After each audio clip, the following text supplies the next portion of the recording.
When one stands for something that is right and is the truth, there are going to be obstacles that face you. Among these obstacles is social pressure and peer pressure.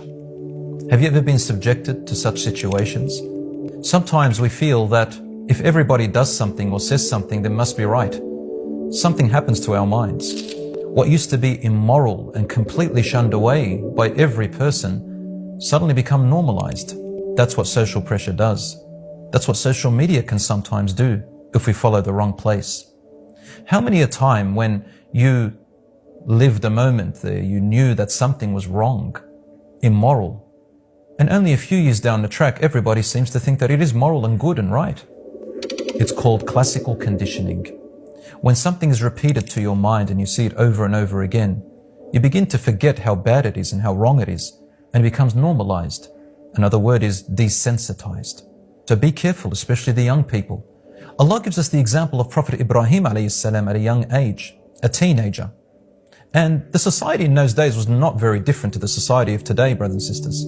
Yes, it was about 4,000 years ago, but they were also very materialistic, very advanced in their technology. But they had a hierarchy and they controlled the people in a different way. The elites on the top made these false beliefs and convinced the people that they're standing up for something really important. But Ibrahim alayhi salam could see right through it, for he was part of those people. As he started to talk about the truth and teaching people that you can get your freedom from this, his people approached him. They sent to him young people like himself, and some of them older. And they presented to him some flimsy arguments. They kept repeating the same thing over and over again, saying, "Why don't you believe in what our forefathers believe in? What's wrong with you? You've become weird. Everybody says this, but he does that." Ibrahim alayhi salam then presented them with questions. He came from a strong background of knowledge and experience. He said to them, "Don't you think for yourselves if whether what you're believing in is the right way or not? Perhaps there are those who are trying to convince you to believe in such a thing, to control you in some ways. All I see is that there are people at the bottom of the pyramid who are being controlled, and you're giving up your dignity and morals, even your families are doing things that you shouldn't actually be doing." But these people said to him, "We found our forefathers on this, and we're only going to follow that." Ibrahim alayhi salam found that there was no room to try and teach these types of people with just merely intelligence and argumentation or debate. He said to himself, maybe there's another way. As Allah says in the Quran, he whispered to himself the following words, وَتَاللَّهِ لَأَكِيدَنَّ أَصْنَامَكُمْ بَعْدَ أَن تُوَلُّوا مُدْبِرِينَ. By God, I am going to plot against your own gods which you worship that are controlling you after you leave your places of worship.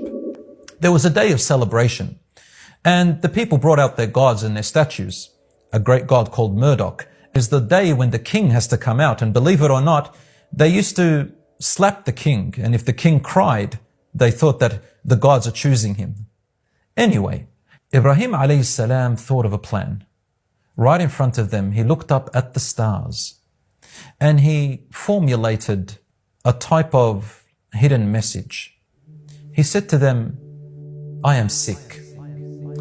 In their beliefs, they thought that the stars can give you certain silent messages. Among those messages is that if it is a bad message like a sickness, they thought that they had to run away from that person because the gods are giving a message that you shouldn't be around this person, otherwise you will suffer the same consequence of what this person is going to face.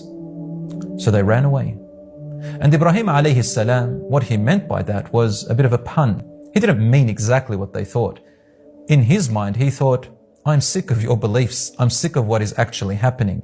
And at the same time, he thought maybe they can make sense of it by saying, I am sick. And when they find out later that is not really what they thought, maybe their beliefs about their gods and the stars was actually false. Perhaps they will return. In Islam, you're allowed to use such a strategy. Ibrahim alayhi salam was left alone with the gods in that place of worship. There were about 8 different gods, small ones and the big one right at the front.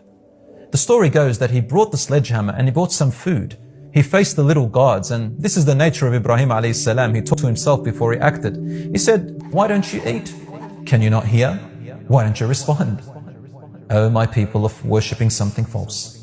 So he began breaking all the idols one by one, destroying them. But he left the big idol ready, and he put the sledgehammer onto the idol's neck, and he walked away. Now, brothers and sisters, we're not allowed to go into people's houses and places of worship and break things. But for Ibrahim alayhi salam, he was part of that community. His father made those idols. He was one of the elites, actually. And this was his last resort to save the people out of slavery, because it wasn't just about beliefs here. It was about what the elites were doing with that belief and destroying their own dignities.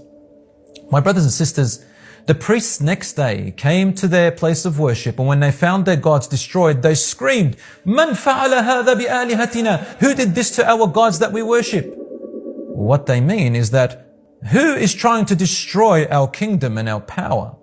Who's trying to expose our plots and secrets? That's what they really meant. They said, there is a young man named Ibrahim. He's talking bad about our own idols. Bring him and let's bring him to a court. They held him accountable and they brought some people to witness. They asked him the question of whether he did this to their gods, and he replied, well, I think it's the older one or the bigger one that did it. Why don't you ask the big statue? The sledgehammer's around his neck. And they immediately realized that they were saying things that are nonsense. They whispered to him very closely without people hearing and said, "Oh Ibrahim, you know that they cannot respond to us." In other words, they realized that he has recognized and worked through their plots. But he didn't allow them to manipulate him or the people. He looked up and said, "Uffil lakum wa lima ta'buduna min dunillah." Fie to you and that which you worship other than God. In other words, "Oh people, they're trying to manipulate me. I will expose you."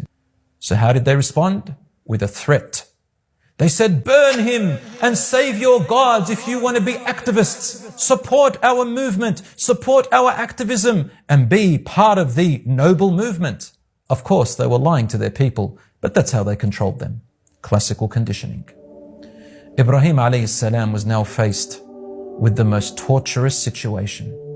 He had to now face the punishment that they had in their common law, and that is anyone who stands up against their beliefs or their authority, they had to put him to death by burning him.